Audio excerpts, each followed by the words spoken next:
Isn't this thing just the sickest looking e-bike, just in time for the 4th of July also? This is the HAPPYRUN G100 e-bike. This is my third e-bike now that I have been able to use and try out.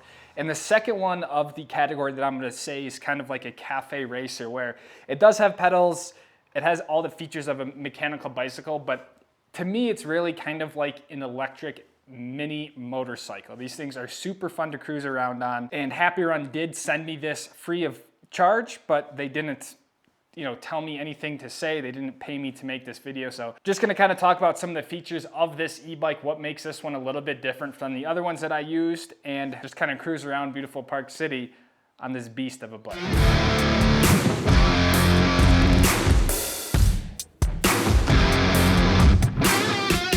The biggest differences with this bike is it actually has two batteries. So both this sort of top cell here and this bottom cell here are two separate batteries. And what's really cool is it just runs on one battery. There's actually a switch underneath the bike here where you pick what battery you want to use. So you can either just kind of cruise around with one battery and make the bike a little bit lighter while you're charging another one, or you can have the sort of peace of mind to know that you have two full batteries to go out and cruise with. And the battery's rated with full electric mode, like just simply cruising around, up to 80 miles on a full charge on both batteries, and over 100 miles, up to 130 miles in pedal assisted mode. So while it kind of looks like a Harley Davidson fuel tank type of style, these are actually two separate batteries that you can charge independently of each other and run separately.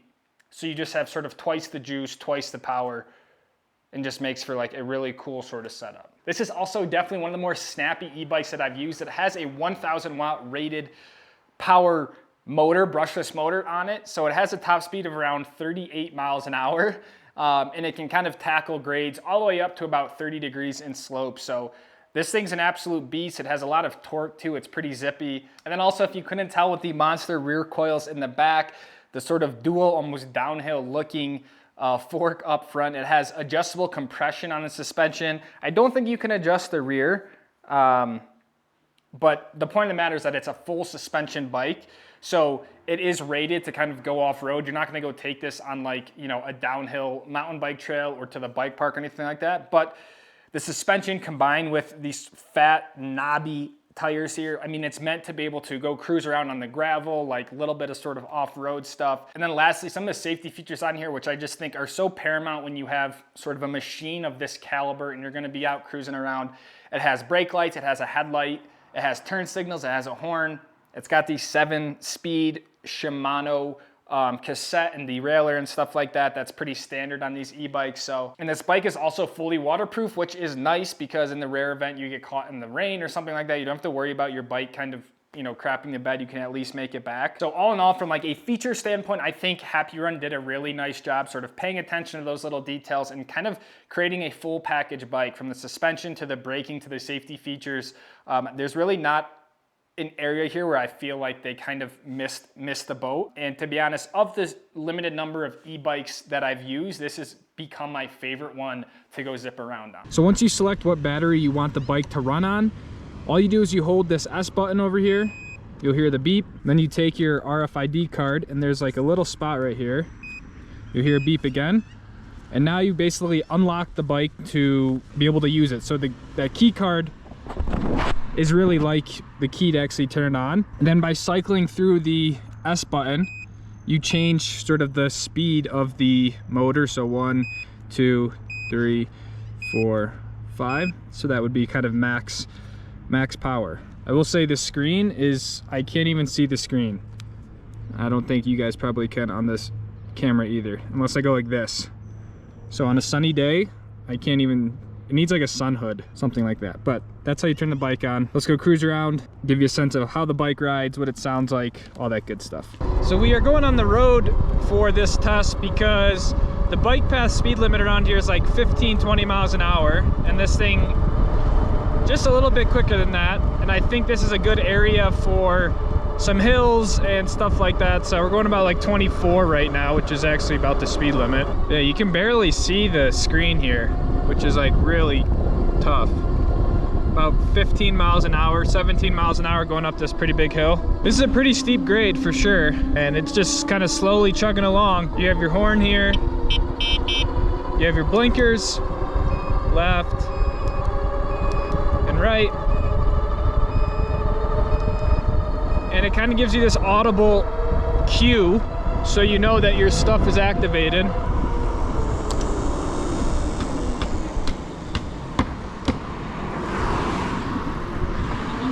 Some cars, little downhill section here.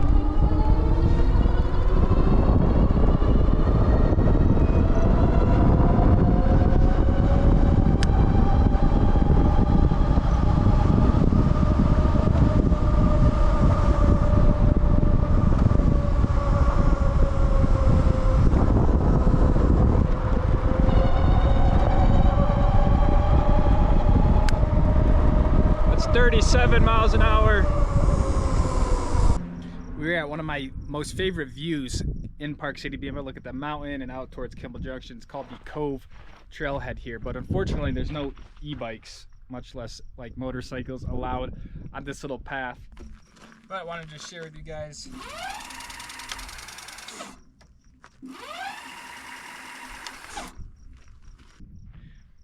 I think this little area is a great test for an e-bike because you have such a long, steep, sort of sustained climb in the beginning. Then you have a downhill section, so you can kind of not only try out the torque and the power it has going up hills, but then also stuff like the braking capabilities and the handling once you start to really get up to speed. And I think because of sort of the geometry of the bike and how it's kind of stretched out, it does handle the high speed stuff pretty well. And it did slow down a bit up the hill, but that's a pretty steep hill and it was still able to sort of chug its way along. So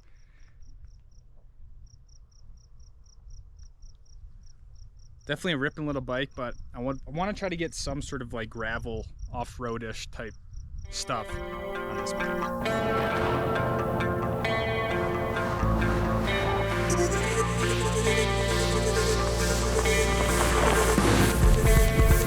We have this super rad little bike path here. I think this gravel stuff is kind of perfect for a bike like this because you have the big knobby tires on it. You know, you have full suspension, so the bumps and whatnot are all pretty good, but wow, it just is so pretty right now.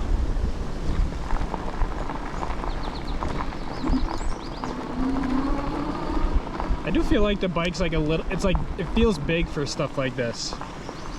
So I'm just trying to be like really respectful.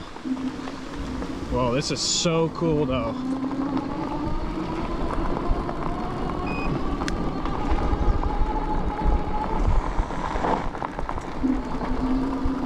Oh, I wish I could share the smell outside through the camera. Like, it smells so good. Look at how beautiful this is. Holy rod. Hello. Thanks for slowing. Oh, of course. Thank you.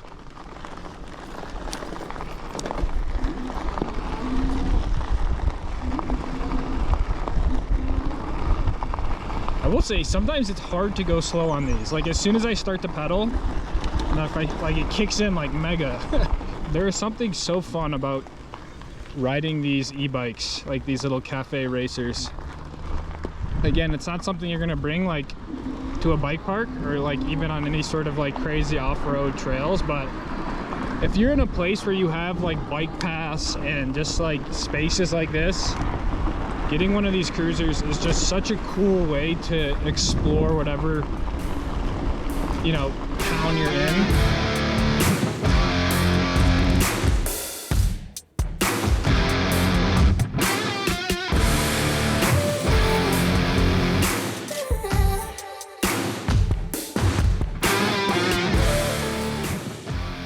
It would be really fun to like really kind of rip around on this thing and get some like slow-mo shots in the gravel, but I'm definitely want to be respectful of the bike path and not be a nuisance. But overall, this thing is pretty wild. I mean, it's pretty sick for a e-bike. Coolest feature is if you hold the throttle, you hear that beep, it is now set a cruise control.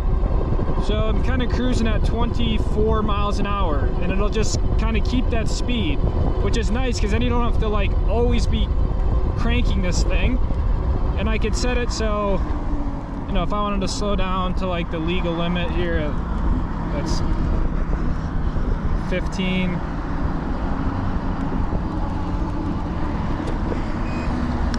Now it's set at 16 miles an hour.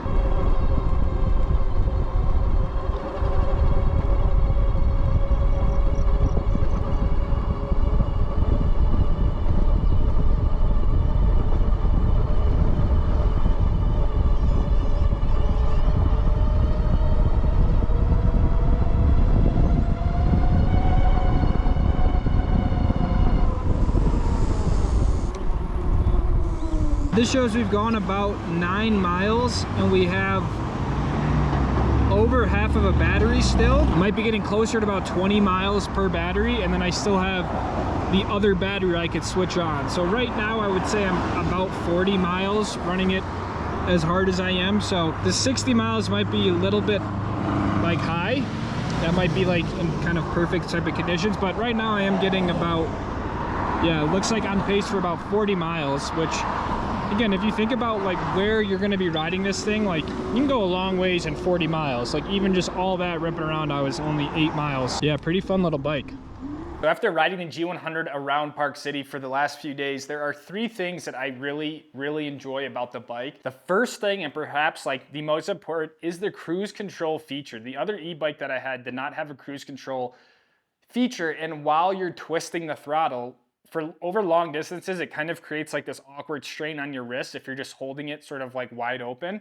But what's really cool about the G100 is that once it senses that you're holding that throttle for, I don't know, 3 or 4 or 5 seconds, it beeps, indicating that it has set like its own cruise control, and then you can let off the twist throttle and it will maintain that speed. Secondly, the suspension. The ride on this thing is honestly really nice. Little potholes, stuff that you would find just as you're cruising around bike paths and stuff. This bike eats it all up and makes it very comfortable to drive around on, but it's not like so soft and saggy that on bike paths you feel like you're losing speed, or just like it doesn't feel like it's too plush, if that makes sense. And then lastly is the brakes. I don't know if it's just because the brakes are brand new and stuff, but I am really impressed with the stopping capability of the bike. Obviously the bike is heavy, and so to kind of stop all of that mass from a sort of full speed is quite impressive. I think they did a good job properly on the brakes. So, but obviously no bike is perfect, and there are a few things that also jumped out at me on the sort of negative side that I wasn't really a huge fan of. First off, the screen, the LCD screen, you can almost not even see it on bright sunny days. Like, I don't know if there is an extra brightness setting, but you might as well not even have an LCD display. Secondly, while the bike position is comfortable cruising around, I found if you do find yourself pedaling, which I don't think you're gonna get this bike to like pedal it, the pedaling position for me is very uncomfortable. It feels like the seat kind of digs into my thighs, and it's not something that even really seems practical to pedal. So when you're just sitting down, you know, spinning the twist throttle, it's totally fine and comfortable. But if I'm there and I have to pedal, it just is at a very awkward position. And then the last thing that I wasn't a huge fan on with the bike was the RFID like key activation. You can disable this in the settings of the bike, but I almost just wish they just did like a standard sort of key to power the bike on and kind of unlock it. I guess I don't like mind the RFID card, but it is, I get worried I would lose something like this, or I would turn it on and then forget to like bring this with me, and then I'm like kind of stuck somewhere without this. You can also hook this up to your phone and just use your phone as the key. So there's ways around it, but I guess I'm just a little bit more traditional in the sense of like, if I just had a key to turn it on and then it came on, like that's fine. I feel like there's almost too many steps between like the battery switch underneath, then turning it on with the S button, and then using the key to unlock it. Just feels like a lot of unnecessary steps that you could kind of make it so, yeah, turn the battery on, turn the key, and you're like kind of ready to roll. So wasn't a huge fan of this, but again, none of these are really deal breakers in my opinion. So I will leave a link to this bike in the description of the video, and you can also check out the other products that HAPPYRUN offers. But again, HAPPYRUN did send me this free of charge, but it's sort of always fun to make a video, use it, throw it around town. So thank you guys for watching, squad. I'll see all of you guys in the next episode. Let me know what you thought of the bike. Take it easy, fam. Peace out.